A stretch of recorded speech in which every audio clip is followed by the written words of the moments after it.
Hello, beautiful people. Hello. Happy Wednesday. Happy Wednesday. You are in for a treat. Let me tell you something. First of all, I just want to wish everybody a good week. I want to wish you a good day. And today we have a very special guest, okay? Amore Phillip. She has her own public relations company based in New York City, and she is going to grace us. She's going to tell us what the top 5 PR marketing strategies that we should have in our strategy.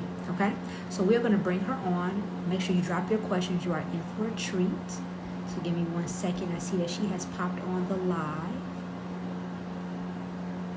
I see that she has popped on.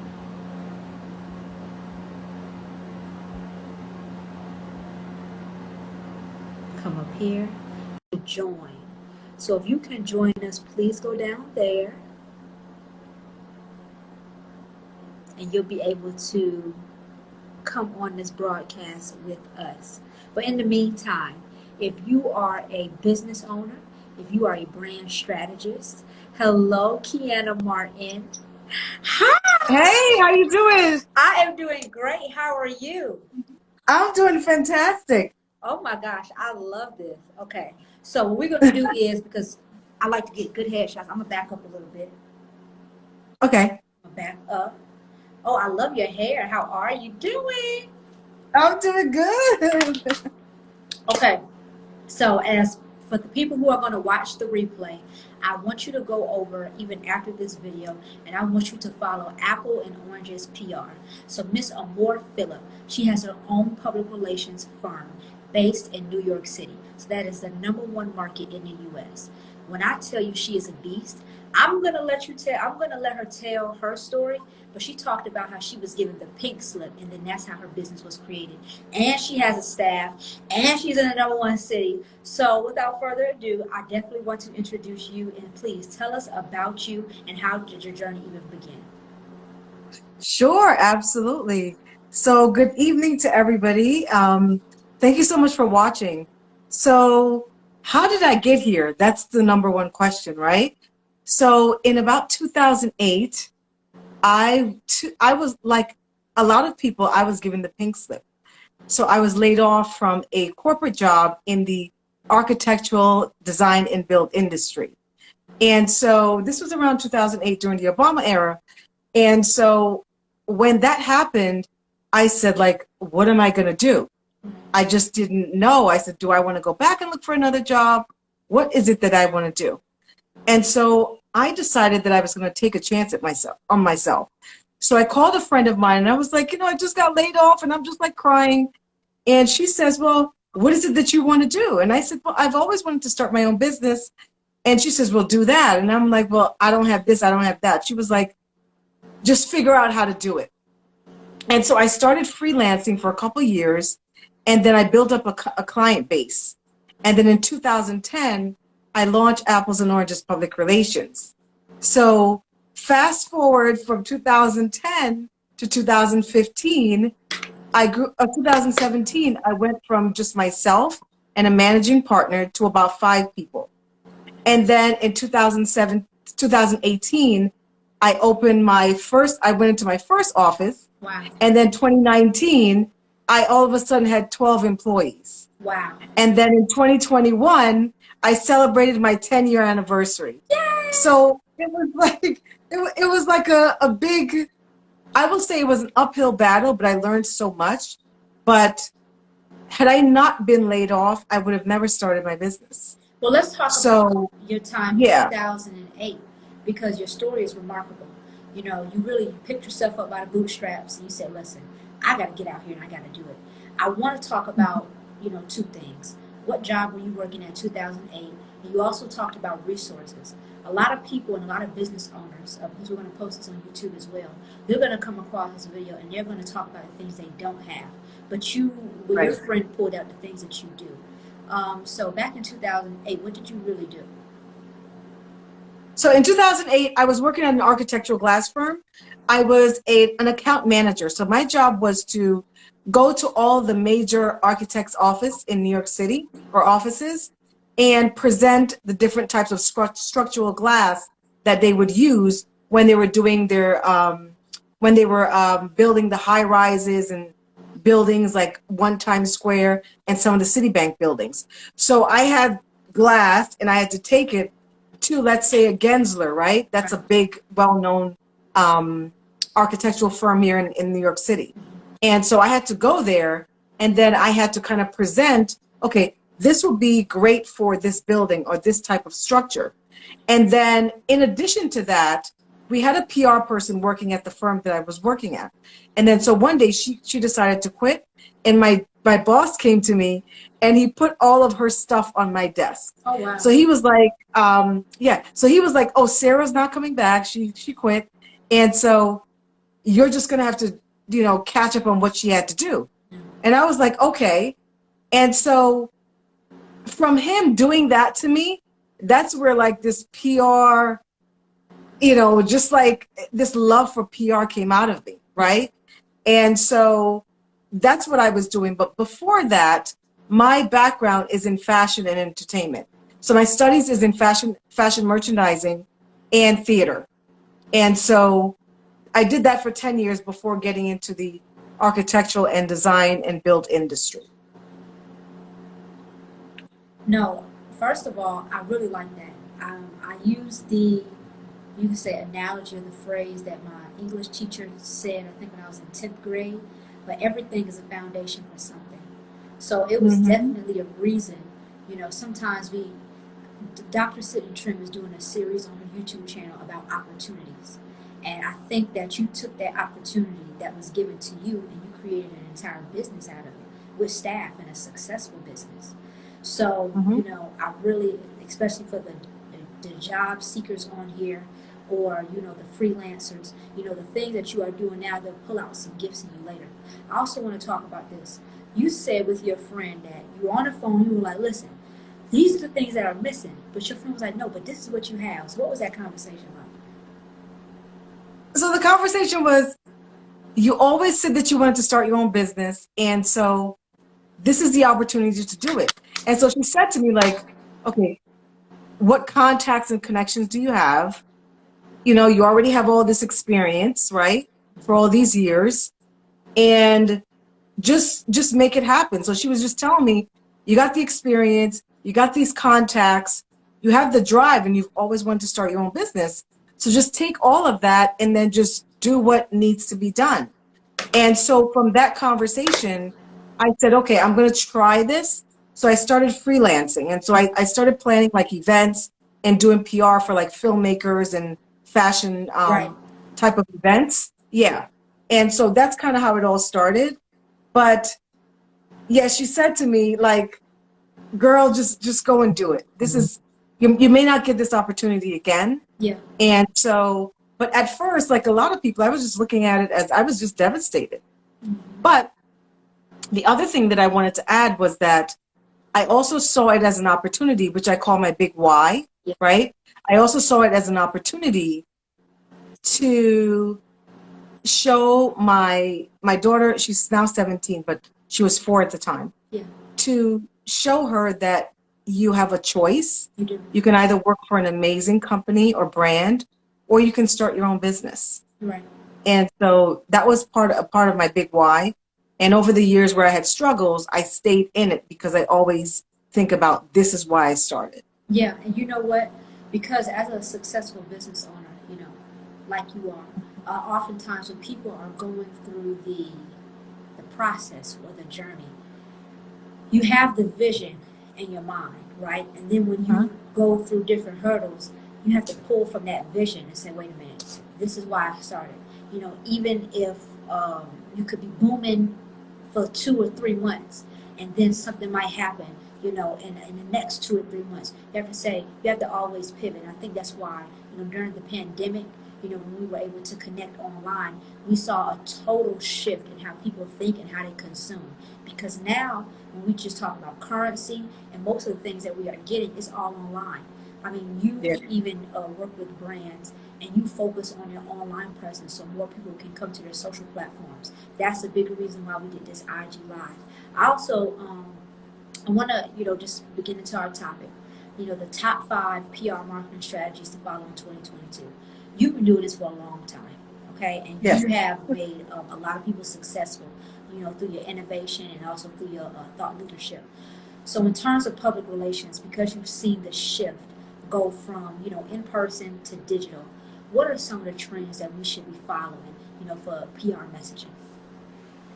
So what I'm going to say is, in terms of trends, I'm going to say tactics, right? Okay.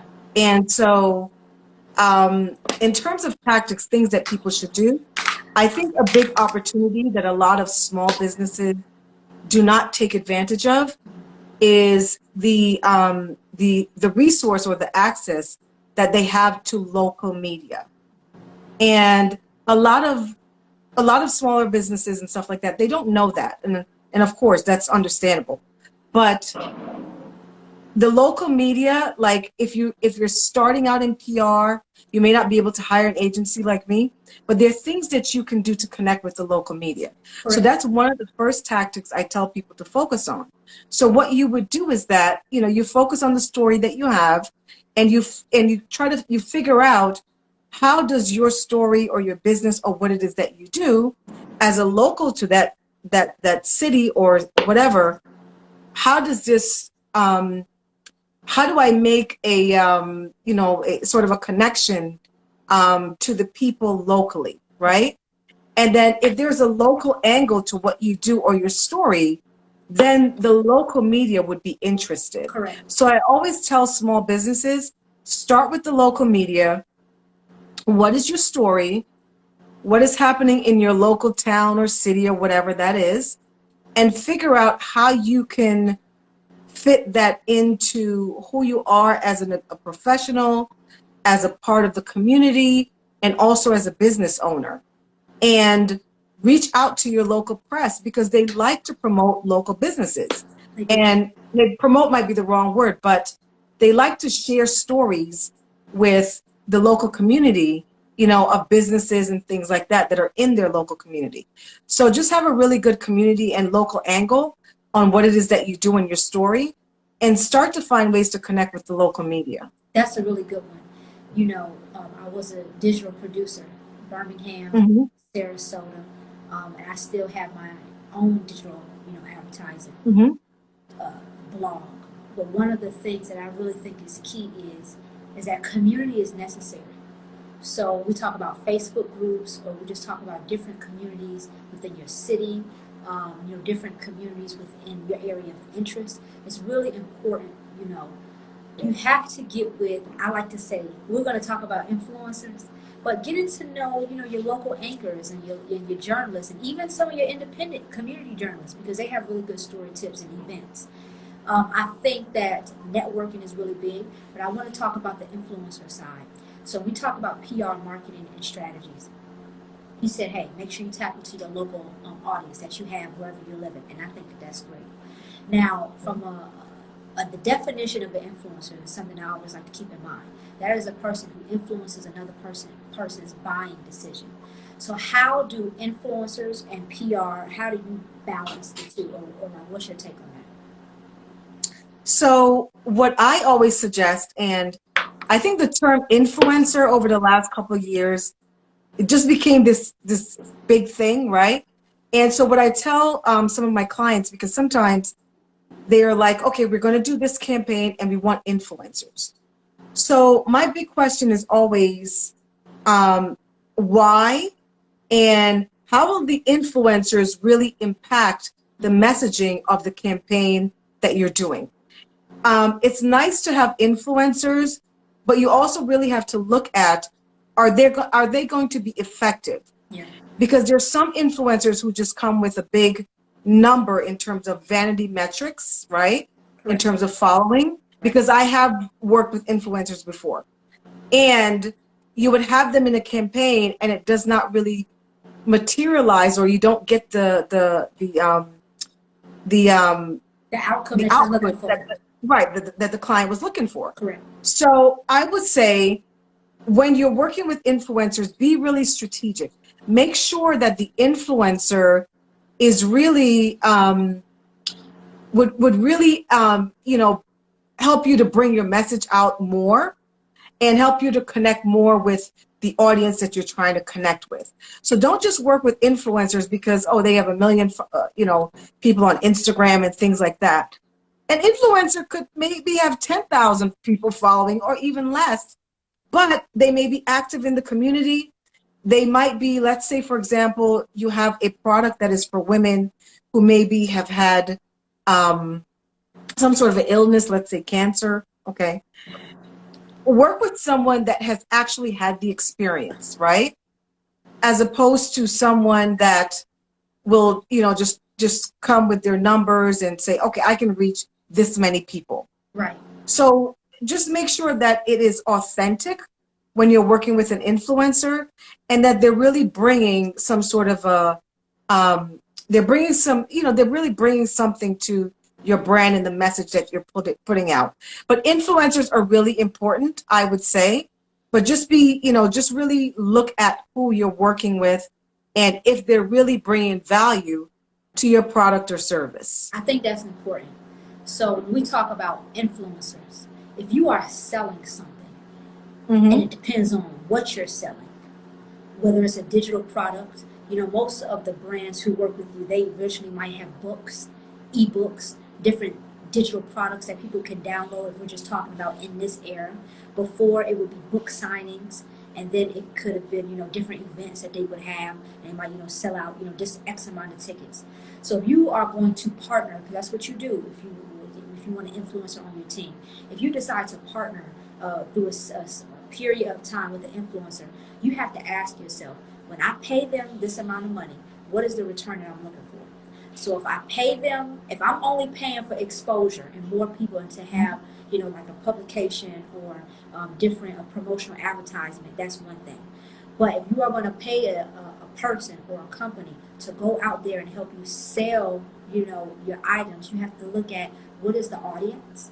You have to also look at, in terms of, hello, good people, and also in terms of the audience, what is expected, of the client. Because a lot of the times they see 1 million followers, but that doesn't mean 1 million people will buy. Exactly. So Yeah. you talk about reach, I think it's really important. You also touched on, outcome, because I think that is phenomenal. If somebody has, 10, 20, they even have the one where it's micro influencer, macro influencer. So those things are important. So now you have to look at where you at as a brand, as a person, and then when you are partnering with this person, where are you trying to be? Essentially, because you want to be somewhere when you partner with somebody. And so local audience influencing, I think, is really big, because that word was thrown out a lot in 2021. And then what are some other things that people should look out for? So some other things that they can do is because we had mentioned this word before earlier, and it's get involved in things that's happening in your local community, right? So depending on what it is that you do, there are events and different types of social engagements that are happening within your community. And a lot of the times, the local press will attend or cover some of those events. So if you are someone that's maybe in education, Right, or or things like that, right, that's important to your local community, and there are events about education, or there's some sort of a fundraiser or whatever that has to do with education and grants or whatever, make sure that you participate. Make sure that you have a really good presence at that event. Try to speak at these events, or do something, or volunteer, or what have you. And then that could be an opportunity for you to connect with the local media or local reporter that's covering that event.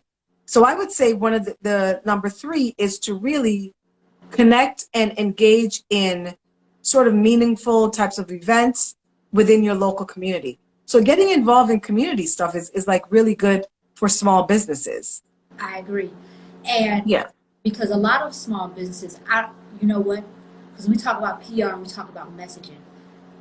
I look at a lot of things through a global lens. You do as well. And I say that because my Facebook group, Digital Career Opportunities Worldwide, we are an area of interest of media, but we're placed literally all over, Nigeria, Brazil, United States. And I keep that in mind, because when we talk about digital products, that doesn't necessarily mean like a purse or bag or shoes. This could mean Right. a book. This could mean an ebook that you can screenshot and people purchase. This can Hmm. be digital products. They are endless. It could be like a workbook. But we just talk about the different things that we are to look for when it comes to public relations. Our mind has got to expand because before 2020, it was really in person. You get here, you fly there. But now, if I hop on a Zoom call with the right people, or even if I partner with the right people online, I can get farther than I was just with people like next to me. So Yeah. that's just something I wanted to ask you. If anybody has any questions, I see for the people who are on and for people who are watching a replay, thank you very much. This will be also shared on YouTube. But for 2020, I want to know, how did you pivot? 2020, Oh, everybody, that was everybody's like, you got to, whatever, you're going to have to make it. We throw you out there in the fire. 2021 was like, okay, we've seen this kind of before. Now we're going to have to make a few touches. But what did you do to expand your brand? how did I pivot? Yeah. That's the question, right? So, like many small businesses, it was, I can't even describe it. It was just like the apple cart was like turned upside down or something, right? So in 2020, we're in 2022, 2020 when COVID happened, at that time, I think I had gotten to like, I don't know, I think I maybe had 19 employees or something. Oh, wow. So, yeah. So, or like 15 employees and like four, like Right. contractors. But so at that time when this happened, I had like maybe 3 or 4 really good projects that were going to come get signed right within that next month. And some of them were major or big events. And this happened. And then at first when it happened, it took me a good month to kind of process things, right? And so before that, I had been in my office for like 6 years. And so, my employees came to the office, I came to the office, and that's kind of how we worked. I was never really used to a virtual setting. Oh, okay. And so when COVID happened, I had to downsize a whole lot. I downsized from like 15 people or, 19 with the contractors to now 5. So it was a big downsize for me. The other thing after that was then getting adjusted or getting like used to this whole virtual thing that we had to then do every day. Yeah. And for me, that was also a big challenge. Right. And then in terms of pivoting, I'm going to say that it was not a great situation for the world, but there's some businesses, including myself, that saw opportunity in what was happening. I agree. And so for me, my opportunity was to really look at how I was running my business for the last 8 years Right. or 9 years, Right. and then make some hard decisions and make some decisions that I had to either lay people off, cut back on certain things, and do things a lot differently. And so with the whole COVID thing, it made me really look at how I was doing business, not only as, the CEO of a company, but really what was I doing? And I realized there were a lot of things that I was doing that some things were not necessary. Yeah. And there were some things that were not contributing to the growth of my company. And there were also a lot of things that I took for granted, right, in my business. So for example, I would have meetings that I didn't necessarily need to have. And whereas now, if I have a meeting with you, it's very strategic. There's a purpose behind it, and something is going to happen at the end of that meeting. Correct. Whereas before, I would have random meetings about this and discuss that. It wasn't really necessary. So overall, in terms of the infrastructure of my company, how I did things in my company, a lot of that changed. Like it was a total 360 for me. And I took that whole year from 2020 to 2021 to redo how I was doing things. I redid my business plan. I redid my infrastructure, the type of project management systems and things. I did my systems all over. And so right now I can say that doing all of that has positioned me for some serious growth in Right. 2022. So I took that period as, you know, not only like it was like kind of like off guard for everybody, but then I realized that there was some blessings within it. And so I took those opportunities to really look at how I was doing stuff, and it was not good. Well, I'll tell you this much. A lot of companies began Hmm. to really analyze how business was done. Whether you were a store owner around the corner, all to go Yeah. from, I mean, even churches had to pivot, all to going from global businesses. So when we talk about, infrastructure, I really think when it comes to this digital, because see, I get it.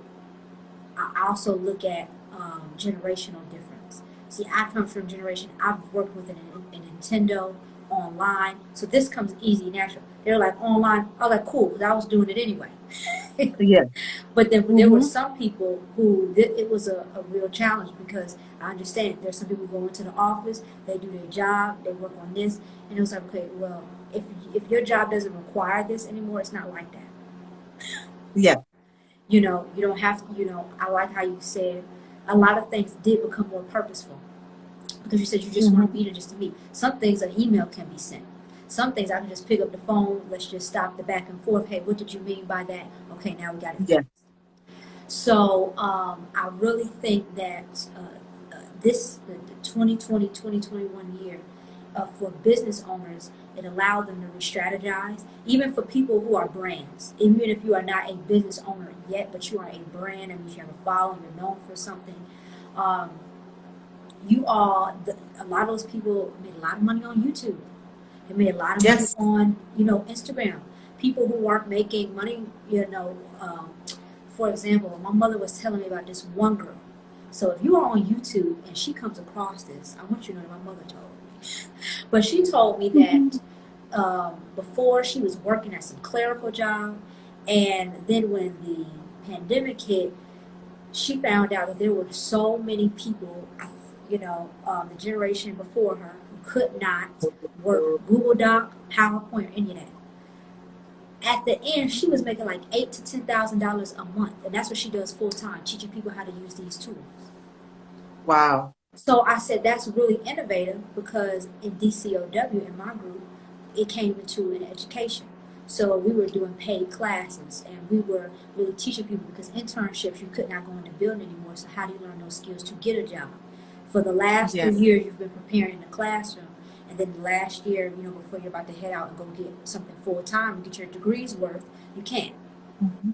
So I really like how you talked about opportunity, and I just think that it's important. Like things are different, but they're different in a good way. I like how I can be on Instagram, and there might be a couple of people watching us now, but you can reach 2 to 3 thousand. Rather than you going in person, you might only have it might be limited. So I think it is an opportunity for more growth. It allows people to become more creative and innovative, and that's one of the things that I enjoy. So if you're just now joining us, we are talking about the top 5 PR and marketing strategies to follow in 2022. Miss Amore Phillip, she has her own public relations company based in New York City called Apples and Oranges, and I want you all to follow her. I wanted to give a quick shout out to the people who have watched and are watching. Go Chef TV, hello, Lauren, CJ, Mr. Mike, Unbreakable Honor, I like. House of Naylor Boutique, Uniquely Victoria, hello, she has a clothing line, which is a very good clothing line. Wow. That's nice. Yes, a very good clothing line. I wanted to ask you if somebody wants you to represent them, right? Wants your Mhm. company to represent them. What do they need to do, and what are the requirements? So, first of all, good question. I like that.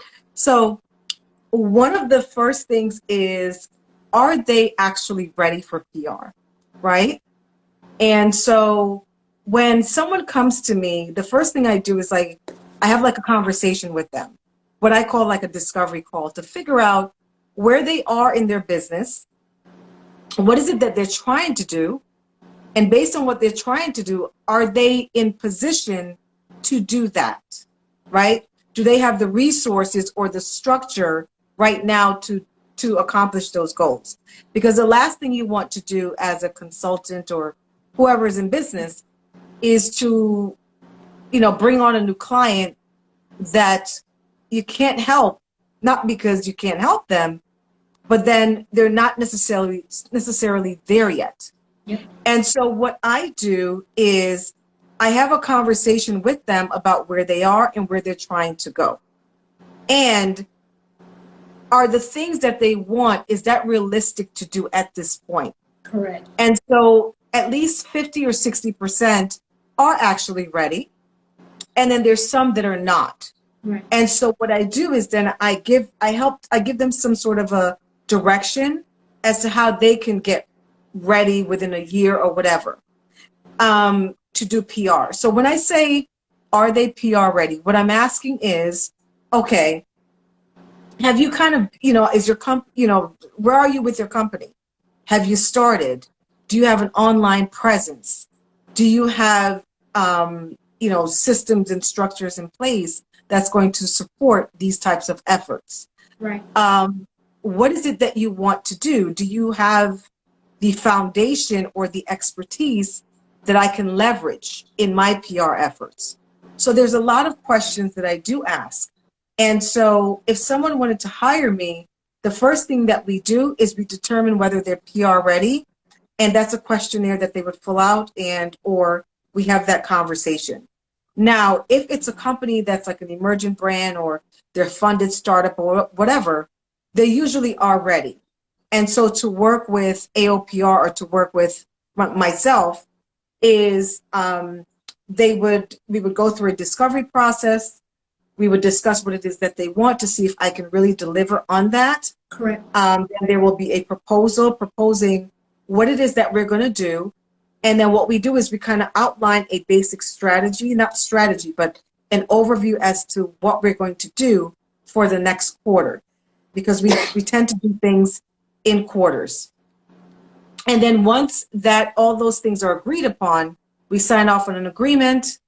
And then there's the ideation phase, there is the planning phase, and then there's execution, and then there's delivering and getting those results that the client is looking for. So I help them to figure out. Yeah. Normally your people are very mature. So you would say that you don't work with, I don't know, is a beginner the right word? Because a beginner doesn't mean in age, but you talked about a presence. So typically, what does your ideal client look like? So my ideal client is a company or a subject matter expert that has been at it for, or in business for the last, let's say, at least 3 to 5 years. And the reason why I say 3 to 5 years is because that's like the spot, like if you make it past those 3 to 5 years, based on the small business statistics, you're probably gonna keep going, right? Because they say the most small businesses fail within the first, I don't know, year or 5 years or whatever that is. So I look for that, for them even getting to that point. But what I'm doing right now to work with small subject matter experts and solopreneurs is that I have a program that I am creating. It's going to be like a digital program to help them get PR ready and to help them be able to implement some PR tactics and things that they can do on their own. Perfect. Or even with an assistant. And so that's how I'm going to service them. But most people come to me ready, and maybe 40% are not. And then if they're not, I just point them in the right direction. And some people come, they have the budget and everything, but then the things that needs to be there, like certain components, they're not there. And so I'm honest and I'd say, these are the things that you need to do. Come back to me in 6 months or come back to me within a year. And I can't tell you how many times people have they thank me for that, because some potential or some clients have said that, oh, I went to so-and-so, and they say, oh, yeah, we can do this. Yeah, we can do that. And I'm like, okay. But with me, I'm just telling you, like, you may not be able to do this in 6 months because of, A, B, C, D, E type of Yeah, things. and let's Yeah. be honest. Of course, there will be people who say, "Yeah, I can do that," and then when you sign an agreement with them, they can't do nothing. Yeah, or And they don't have those resources or things that they need. Like, if you're a subject matter expert and you want me to get you like a TED talk, right? yeah, I am the PR coordinator for a TEDx chapter here in New York City, and we have an event coming up in May. However, if you're coming to me, you say, okay, I want to get some TED talks, I want to do this, I want to do that. You need to come with some stuff already, or we need to work on getting to that point to where I can say, yeah, I can submit you for a TED talk or something like that. no, I agree. Um, one of the things is that people, I like how you talked about realistic goals, and I match up the word realistic with work ethic. So I get people say, "Oh no, you can do this." You can, but I also match it up where if you want X amount, what are you doing to get there? So, Yeah. and I think that's really, you know, a key thing that you said. Unbreakable honor, she asked, and we'll be taking two more questions, and then we are heading out. But he said, Amore, since the world is opening, what direction will PR be going now? Yeah, that's a good question because a lot of people Yeah. are doing virtual tickets and online. I mean, virtual tickets and then in-person tickets, and we see that the in-person of course is more because you're getting that one-on-one, and then the virtual might be like $100 less. So I mean, what are your thoughts on that? That's a really good question.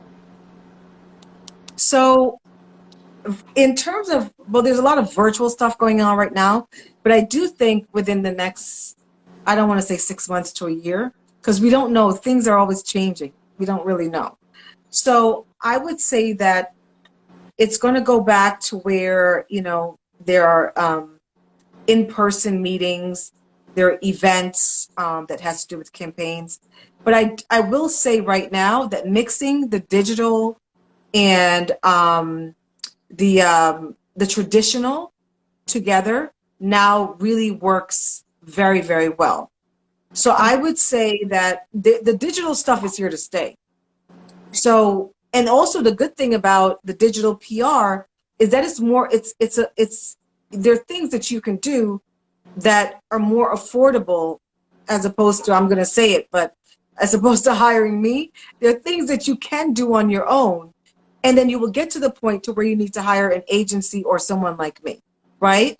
And so, as I had mentioned earlier, that's part of what I'm working on right now, is to help solopreneurs and just subject matter experts do some things on their own so they can get to a person like me. I know that's Yeah. right. I'm with it. Unbreakable honor, you are coming with the questions. Let me see. We have some more people. Drop your questions. Do not be afraid. We are taking, after this one, two more. Hello, Razika. I like that. I think it's pink in your background. So hello. She said integrity and honor are important. How do you keep your integrity while working with others who are not? Good point. Good question. So integrity is very, very important.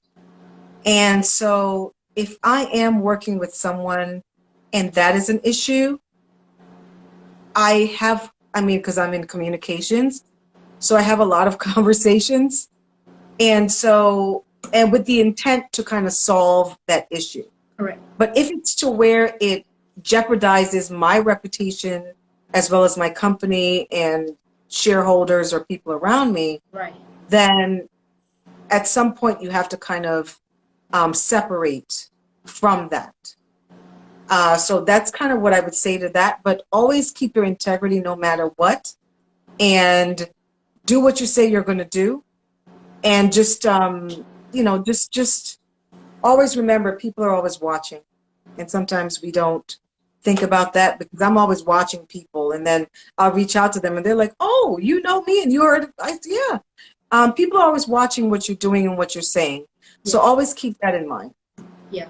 One of the things that I really like, you know, because when I was in college, the Emma Bowen Foundation, I was blessed to receive an internship at my station with CBS for 4 years. And then CBS New York, they would bring us up, to the city.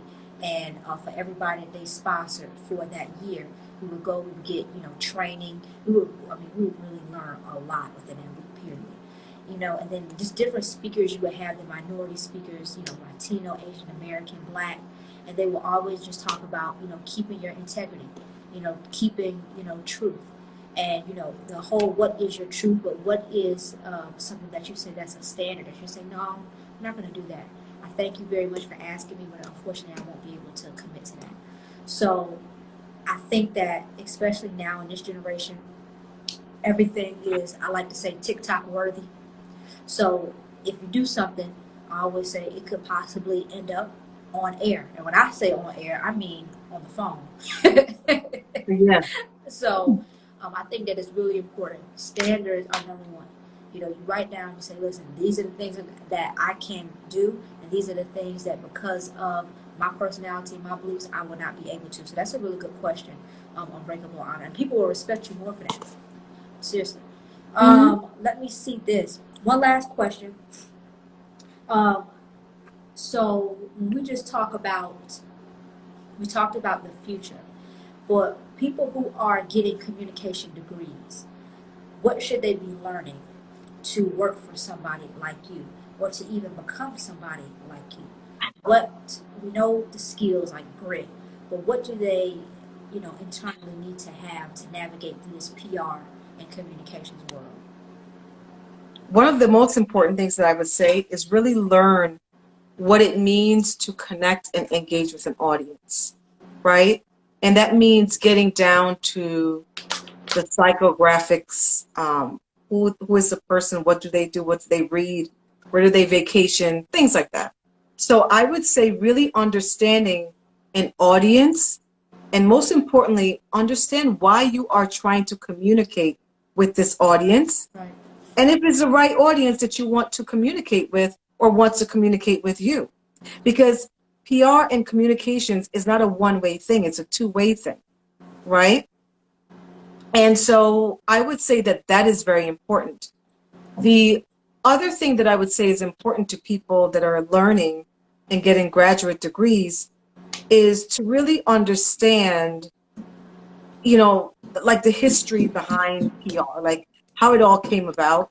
Because for me, until I learned how a lot of it started and really what was the intended purpose, when I understood that, it really helped me to excel in some of the strategies that I was doing when I understood a lot of those things.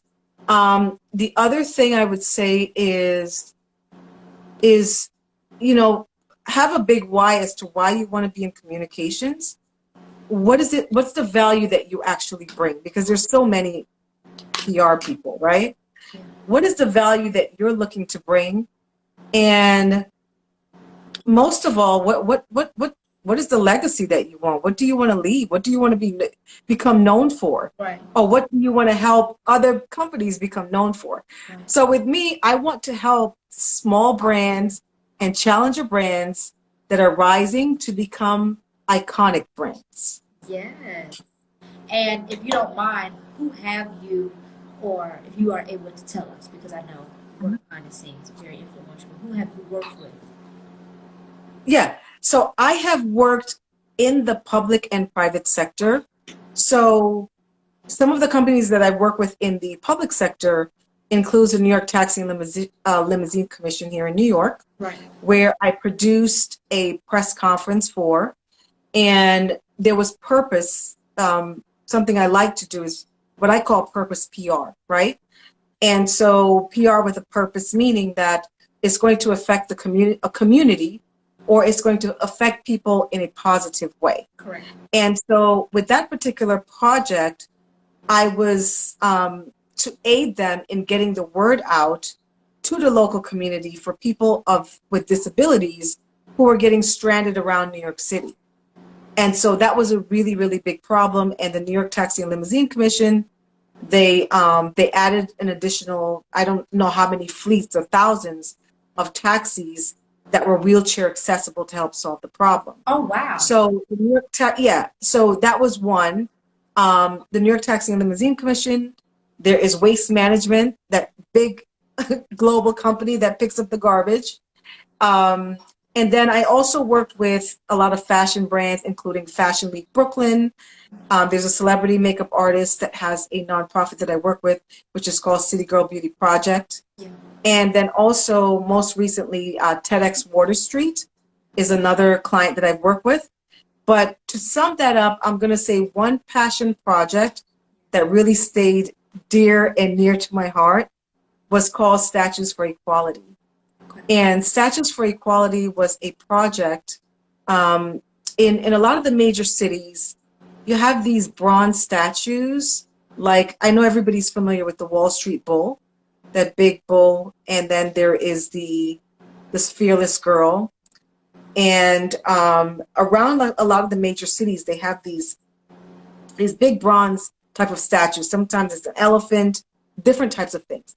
And there is a couple out of Australia called Jilly and Mark that is responsible for doing this around the world. Wow. And so in 2019, as they were doing these statues and they were commissioned to doing a lot of these statues, they realized that most of the statues that they were commissioned to do, 95% or 98% were of men.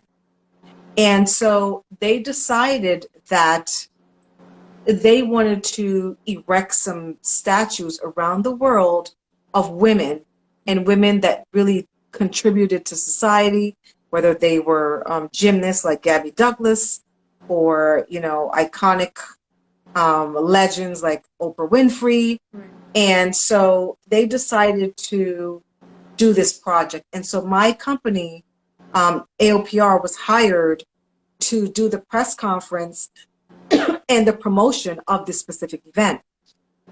And so they erected these 10 statues that included Oprah Winfrey, Gabby Douglas, Nicole Kidman, and people like that.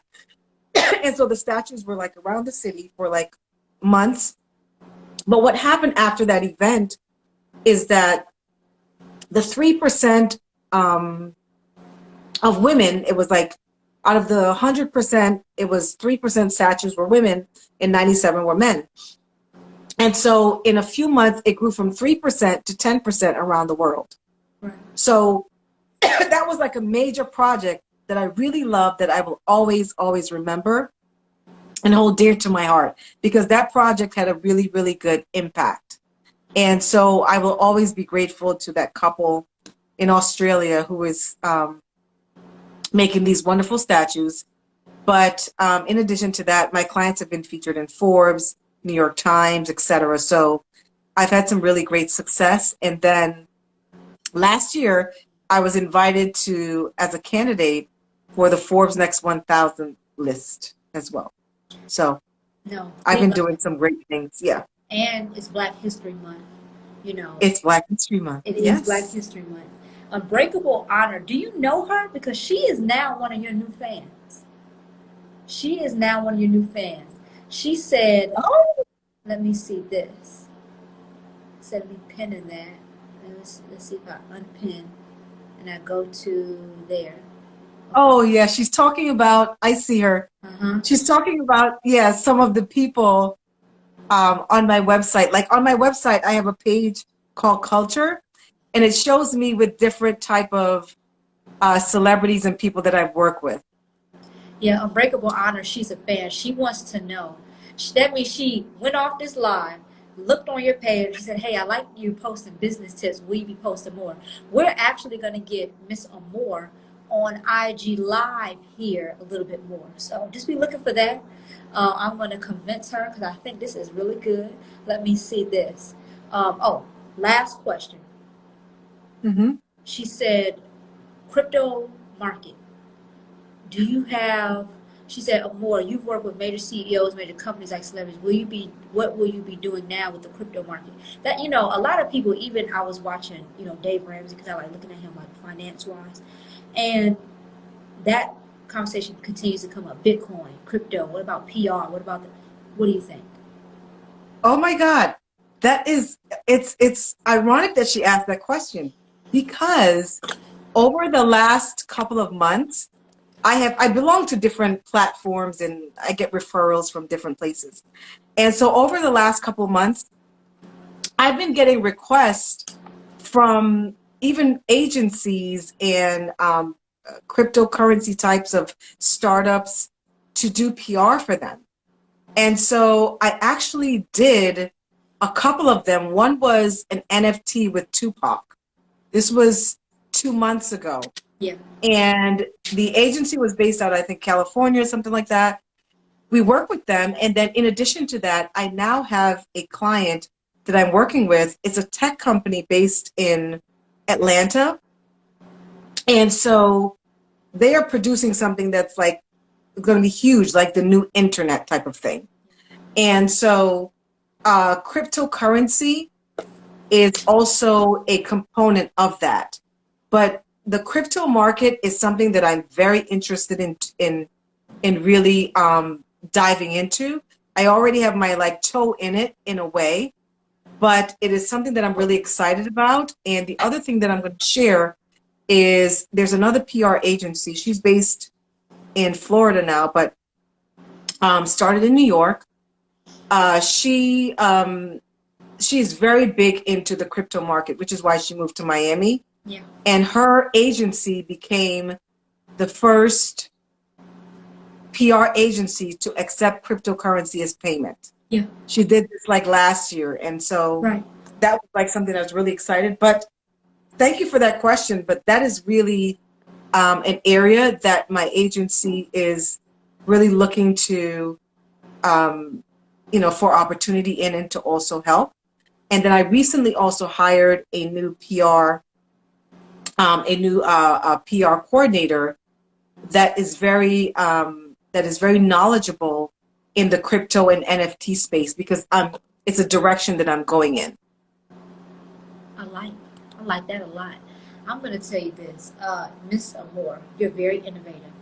Talk about keeping up with times. I asked you to be on here because first of all, we need to follow the strategies that you are giving, and I really love how you give back. It was one article, that was written about one of I think the brands that you work with, and I think it was the City Girls Project, and women who were domestically abused, they have the chance now to recover and to come back into life, get the clothes, also get the presentation, but also do some inner healing as well. So I really think that is important. I like the City Girls Project. You have, I'm just looking here at the comments, and I look forward to seeing you more on Instagram Live. Everybody, if you could just drop some clapping emojis or an emoji to represent what you felt about this live. Thank you so much. And what is it that people can expect? They're going to start following you, so make sure that you follow me some more. What is it that people can expect from you this year? So this year, what you can expect from me is I'm going to actually be more visible on this platform. Yay! On Instagram, because when I share some of my posts, I get a lot of different questions, especially in the DMs, and people really find the information useful, especially small businesses and subject matter experts. And so I'm going to start being a little bit more visible, doing some more lives so that I can give small businesses and startups and things like that a little bit more of some resources and things that they can do now. Because a lot of times, one of the big misconceptions is that, because you're small or you don't have a big budget, you can't, take advantage of the power of public relations. And that's not true at all. Correct. There are many things that you can do on your own. And always remember that the one thing that you need is a good story. Yeah. Everybody loves a good story. And one of the things that you have going for you, if you don't have a PR person, that's okay. But do your best to share your story, talk about your journey. People love that. And so you got Instagram, you got Facebook, you got all these other platforms. Share your journey, drop some jewels about how you got to where where you are, and it will inspire people. And when you inspire people, people gravitate towards you. But one of the last things that I want to leave with everyone is that in terms of free PR tools that you can use, there is a site called Harrow. It means help a reporter out. Okay. And so it's a free subscription. And you have journalists and freelance reporters that are looking for sources for their next article or editorial or what have you. And they're always looking for experts. And so what you do is you can respond to them and just tell them about yourself. And the second thing that you can use that's free that a lot of people don't know is Twitter, right? On Twitter, there's always journalists or freelance writers that are looking for sources. Right. And you can use the hashtag journo, right? Is JOURNO. Or you can use the hashtag, I think it's media or media sources. And you will see a lot of requests looking for subject matter experts to comment on things, to do interviews. So those are some of the things that you can do, and really, really important, you know, just connect with your story. Tell your story and share your story. And that can attract the local and media press to you as well. I love it. I mean, I'm very excited. I'm very excited for what you have up for this year. I'm even looking at, you know, the different graphics that you've been producing, the swipe here, the savable ones, the screenshotable ones. And I mean, that is what makes you memorable. That's what a brand is memorable. What makes a brand memorable. So I cannot wait to see what you have. Make sure that you all follow her page and also her company's page, Apples and Oranges PR. Now, because I have a group of over like 5,000 people in my Facebook group, please don't be surprised if somebody says, are you hiring? Because that will be a question. That will be a question. Oh, yeah. That's a good question. I'm always, one of the things that I'm always, well, I will say that when I talked about the COVID thing, in terms of learning, I learned that, you know, in hiring, hire slow, fire fast. I think that's how they say it. But right now, I think I'm really lucky and in a good place that my handful of employees that I have now, they've been with me for a long time. Wow. And they're really committed and they're really good. And I think that's more important.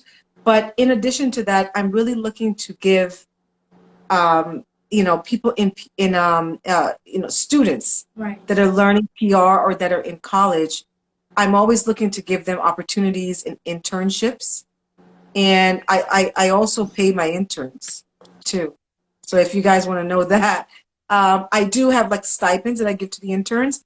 But another thing is that when you intern with AOPR, Apples and Oranges Public Relations, you're going to be working hands-on with clients, Correct. real clients that we're working with. So you're not just going to be doing admin work.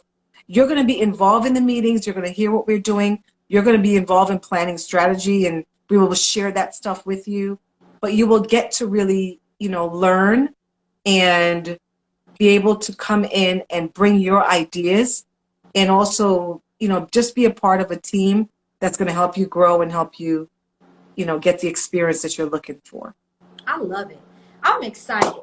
Listen, we have spent a good amount of time on Instagram. And next time I'll be joining you on your IG. There might be like 4 or 5 people on yours. We're going to take it up a notch, you know. Sure, yeah. But thank you so much, Miss Amore. Thank you for your time. Hello, I see Fleeta. I see Sean Shine. I hope that you all are doing great. This replay will be available momentarily, and then you also can find another copy of this on YouTube. I love you guys, and I'm going to talk to you later. This was your Wednesday Thank you Wisdom, so much. and I will talk to you soon. Bye-bye. Bye.